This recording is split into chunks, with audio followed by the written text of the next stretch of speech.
Tu sais pourquoi tu souffres aujourd'hui.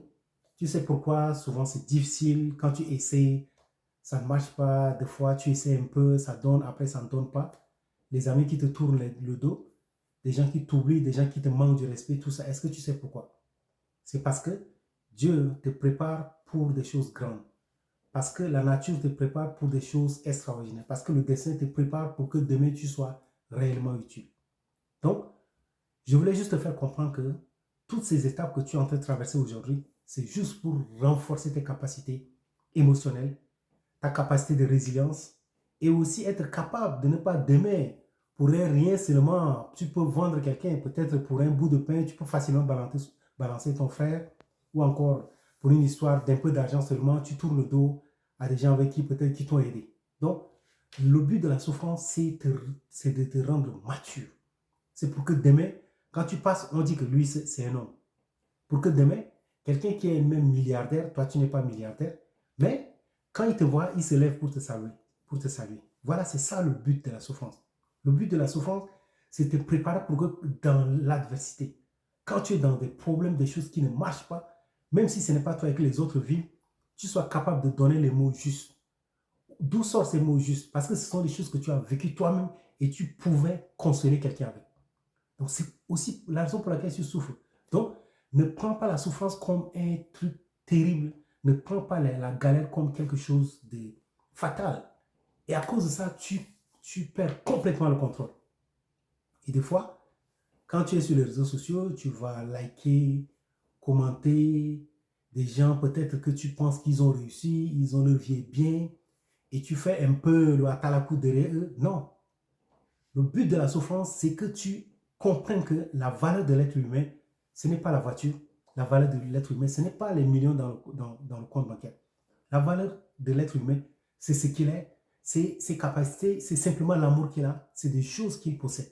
Alors, si on cherche souvent à s'enrichir, si on cherche souvent à avoir de plus ou moins, moi je pense que c'est d'abord pour être utile aux gens. Par exemple, dans ton village, si tu peux ouvrir un forage, si les gens n'ont pas l'électricité dans ton village, mais tu peux créer des panneaux solaires pour que les gens puissent avoir accès à la lumière, ça va aider les gens. Moi, je pense que ce sont là les raisons qui doivent nous pousser à nous enrichir. C'est aussi permettre aussi afin que ta famille soit à l'aise. Comment faire pour que tes enfants ne regardent pas de gauche à droite? Si ton enfant dit, écoute, moi je vais aller dans une université dans tel pays, et que tu sois libre de lui payer cette université-là, c'est aussi la raison pour laquelle on se bat dans la vie pour avoir plus ou moins. Mais en réalité, il n'y a pas d'autre raison. Ce n'est pas le fantasme d'avoir de l'argent. Non. Donc, toutes les difficultés que tu rencontres, tu dois utiliser ça pour que ça te forge. Je ne suis pas en train de dire que c'est facile. Je ne suis pas en train de dire que, voilà, tu dois être content tout le temps. Non, des fois, c'est difficile. Des fois, quelqu'un que tu connais bien, ton ami, et qui va peut-être se marier, mais tu es incapable de l'offrir même 5000 francs en signe de solidarité. Ça fait mal.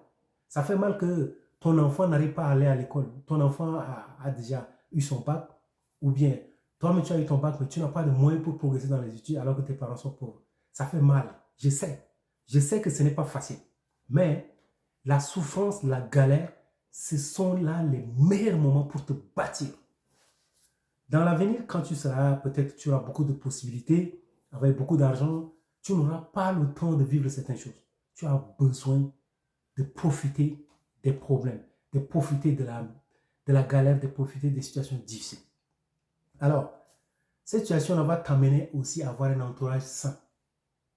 Parce que quand tu as tout le temps de l'argent, tu vis bien, mon frère Marcel, je te dis clairement que tu vas embarquer des gens peut-être qui ne valent pas la peine, des gens que tu ne devais même pas t'embarquer avec toi dans ta vie. Mais tu vas te rendre compte que la galère, la souffrance va écarter ces gens-là de toi. Et c'est ça le bon côté de la souffrance. Et ça, c'est quelque chose qu'on ne dit pas à quelqu'un, mais ce sont des choses que tu vas apprendre toi-même. Dans l'expérience, tu vas comprendre que c'est grâce à la galère que certaines personnes, les visages de certaines personnes sont devenus clairs. Voilà, tu as des loups qui sont avec toi, des loups que tu penses que ce sont des agneaux. Voilà, tu jures même par ces personnes-là. Et automatiquement, ta galère, ta souffrance dessine le visage et tu vois, et tu dis, ah, c'est un loup. Ce n'est pas l'agneau. En réalité, c'est ça. Donc, accepte de souffrir. Moi, je ne suis pas en train de dire que tu dois dire, voilà, moi je vais souffrir. Non. Tu dois fournir tous les efforts pour résoudre les problèmes qui arrivent dans ta vie. Mais si ça persiste, persévère dans ça. Ne te baisse pas le bras, mais il faut persévérer avec une attitude positive. Tu persévères en pensant que voilà, ça c'est une grâce de te retrouver dans une situation comme ça, mais ça va aller. Ça va toujours aller. Donc prends les difficultés comme quelque chose de positif pour toi-même. Ça va te faire du bien. Alors, un autre point que nous allons aborder, c'est le troisième point, celui-là, c'est que la souffrance va aussi t'amener à préparer tes compétences pour le futur. Parce que quand tu es dans la galère, quand tu as des problèmes, tu perds des amis. Parce que les amis, les gens, la famille courent après les gens qui ont des moyens. Et des fois, quand il y a un cas de décès ou bien un problème quelconque, on ne te dit pas parce qu'on pense que tu n'as pas d'argent. Voilà. Donc ça te donne un avantage. Pourquoi? Parce que on va t'appeler pour un truc où tu es obligé d'aller, tu vas aller perdre 3 heures là-bas. Or, les 3 heures là, tu peux utiliser pour apprendre une compétence quelconque.